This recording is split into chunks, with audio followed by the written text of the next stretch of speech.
Guard, a Palma de Mallorca, i el Museu d'Història de la Immigració a Catalunya. Bé, doncs, tots aquests nexes d'unió, perquè Interconfusió pretén un refugi, un camp de visió una mica alçat, a les altures, de contemplar aquest bellugar-se de la multitud. És per això que necessitem temps per això. No s'arregla en 2 dies, en 2 setmanes, sinó que necessitarem temps per intentar saber enregistrar tots els processos, totes les intervencions que fem. Tenim també com a artista un artista de la casa que ja està bé, després la Cecília ens parlarà d'ell, que és el Damià Vives, un artista que està assolint èxit, jo crec que a nivell ja apuntaré a nivell internacional i que mica en mica ha treballat tota aquesta idea de la interculturalitat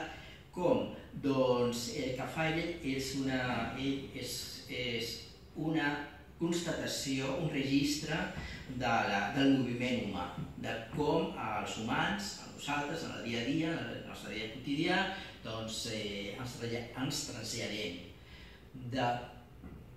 casa a la feina, de feina a un paisatge